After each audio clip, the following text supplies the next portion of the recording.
What's going on, you guys, and welcome back to another video. I want to talk about the depressed narcissists and their drugs and alcohol abuse. When the narcissist lacks supply, they feel empty inside, and that emptiness usually causes them to drink. Some of them will even probably indulge themselves into other heavy drugs. They're constantly looking for ways outside of themselves to kind of fulfill that empty space inside of them. And they definitely have a substance abuse problem.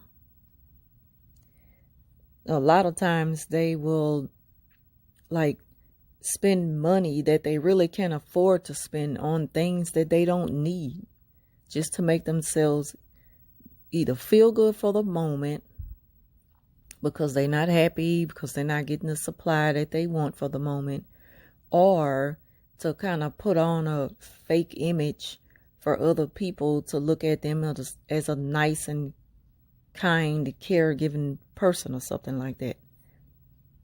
So they have different reasons why they get depressed when it comes to money. But one thing's for sure, the narcissists, they have a substance abuse problem. And I know this because the narcissist who I was once friends with, she was a heavy drinker, and she used to drink on a daily basis. Like, she made sure, immediately after work, she'd stop and get her drink. And this was every day. And if this is on a work day, Monday through Friday, I can only imagine her habits over the weekend. Now, I know she's an adult and she could do what she want to do, but we're talking about the narcissists and the reasons why they have a substance abuse problem. And no matter how little the amount of money they have, they will still find a way to support their bad habits. Narcissists, they are very irresponsible. They're very irresponsible when it comes to spending.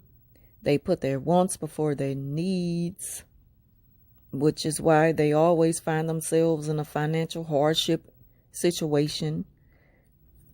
They expect for other people to take care of them, just because they just feel like that they're entitled to that type of treatment. The narcissists, they also refuse to take full responsibility for their poor spending habits. Instead, they'll put it off on something else that just so happened to come up out of the blue. So it's always excuses with the narcissist when it comes up to them paying their dues. This is why we have to be careful, though, who we choose to loan money to or who we choose to help financially, because people will make it a habit. Just because they see that they can get it out of you easy, they're going to continue to come to you for it. And I dealt with this with her for a very long time. And narcissists, they will come up with all kind of sad stories to make you feel sorry for them so that you can kind of extend the loan or the favor or whatever. And they just expect for you to continue to cater to their ways. Just because they put on and act like they're so sweet and kind and, they're just deserving of it just because they're them. And my narcissistic coworker, she will borrow money from me, like I say, all the time. And when it came time for her to pay me back as promised, she'll come up with some kind of sad story about having to take care of something else with the money that she owed me back for that day. But once I'd seen that it had become a habit with her doing that to me, I decided to just never loan her money again. And when I did that, she didn't take that very well. And I mean, with her drinking habits, sometimes she would come to work just drunk or loud, obnoxious, and I don't know, but even though it would never take away from her narcissistic behavior. Like, even in the midst of being in this condition, they still find a way to use their narcissistic power to abuse people. Like they don't take days off no matter what condition they're in. And, so imagine how worse she is as a narcissist in her sober mind. If she's still just as bad as it when she's, under the influence.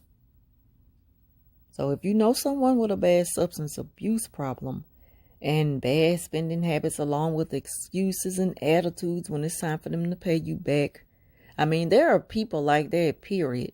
But I'm talking about like, as far as a narcissist, when a narcissist is this way, the signs that'll kind of tell you that the most is when it's the feedback you'll get from them. Like, they don't know how to accept rejection. Once they show you, the way that they'll deal with rejection, that'll kind of let you know if you're dealing with a narcissist or not. And she'll also give me the silent treatment when I would ask for my money back. And when I wouldn't take no excuses, I just want my money back. And she'll talk behind my back bad to people. And that's, I just stopped loaning her money. I don't care what she said about me. Well, I'm not going to lie. Back then I cared because I was wondering, like, why would somebody who's supposed to be my friend be treating me this way? I didn't know no matter. I was blind to all of this back then, but now I know better. So since I went no contact with the narcissist, I often just look back sometime at a lot of things that she did and she got away with it.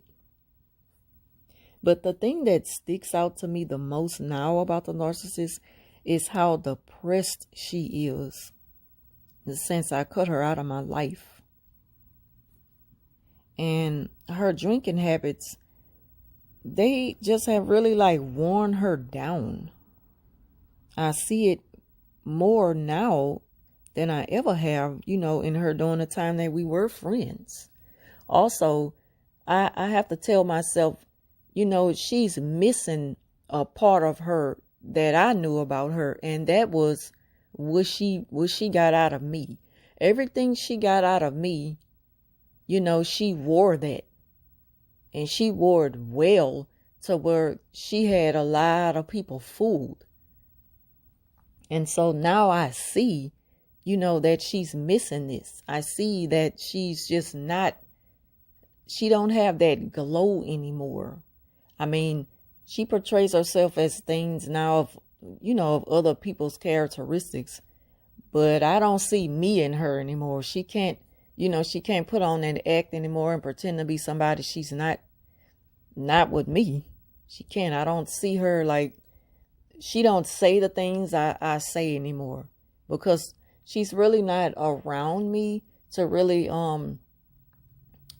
hear me speak when we're at work. Like, we still work together, but I stay far away from her as I can. And when I'm conversating with people and she just so happened to walk by or something, I just stop talking. I don't want her to pick up on anything of me anymore. I don't want to see no more of me, falsely being portrayed at all in her. I don't want to see no more of myself in her anymore. I refuse to let that happen. I'm not going to let her pick off of me anymore. She can find someone else to do that too, which I really hope not. I really hope not, because I look at a lot of her new supply now when we're at work, and I just kind of see them being kind of drained by her energy. And I feel sorry for them. It has gotten to the point where even though she kind of have them trained in a way a little bit, she got that power to have them go against me just a little bit. I still feel sorry for them because I know where I once was at one time with her. I know how she had me at one time. And so I see that in them. And I feel sorry for them. And like the Bible says, you have to pray for your enemies. And I don't really call them an enemy because they don't really know what's going on. And these people wouldn't even consider me an enemy. this is something that's come over them all due to narcissism abuse. It's happened to me, and I'm seeing it happen to other people. And it's nothing I can do about it. It's just something that they're going to have to open their eyes to and be aware of it like it came to me one day. So anyway, I didn't want to make this video too long. Also, I want to apologize for the late upload. I've been super busy all day, ripping and running with my daughter. She's looking to buy a car. And yeah, we just been all over town looking for a car. And we'll be back at it tomorrow. So I may be uploading again tomorrow, but it'll probably be late. So again, I want to apologize for that. But anyway, if you all enjoyed this video, please give it a thumbs up and leave a comment down below. And as always, thank you for watching, and I'll talk to you soon.